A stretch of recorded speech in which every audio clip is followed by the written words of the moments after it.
இந்த உடம்பு பெற்றவன் என்ன செய்வான்? பெறுதற்குரிய மாடு பிரிவை பெற்றுவிட்டோம், இதை வைத்துக்கொண்டு பெறுதற்குரிய ஆன்மலாபத்தை பெற்றுக்கொள்ள வேண்டும் என்பது வள்ளுவன் கருத்து. ஆக்கமும் கேடு நமக்கு உண்டு.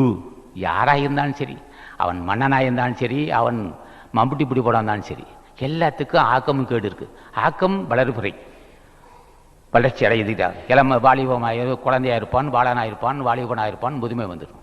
அது அதன் பிறகு கிழவன் என்ற பேரும் எடுக்க வேண்டிய வரும், நிச்சயம் உண்டு. யாராக இருந்தாலும் சரி, ஆக்கமும் கேடு உடம்புக்கு உண்டு, யாரும் மறுக்க முடியாது.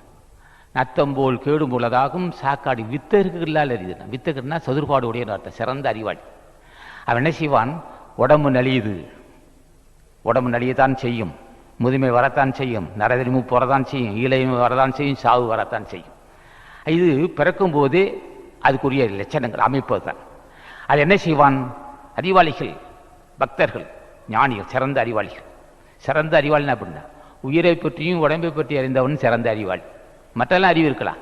உடம்புக்கு வரும் கேடும், உடம்புக்கு வரும் கேடுனால் வருகிற உயிருக்கு வரும் கேடும் ரெண்டையும் அறிந்தவன் தான் சதுர்பாடு உடையன்னு அர்த்தம். அவன் என்ன செய்வான்? ஞானிகள் உடம்பு இளமை இருக்கும்போதே பிடிச்சிருவான், தினமும் ஆசான் பூஜை செய்வான். இப்போ ஞானிகள் அப்படி இருக்கான்னா, இந்த உடம்பை விட்டுட்டான், உடம்பை விட்டுட்டு அவன் செத்து போனான், சாக மாட்டான். உடம்பு இருக்கிற காப்பாற்றி கொள்வான்.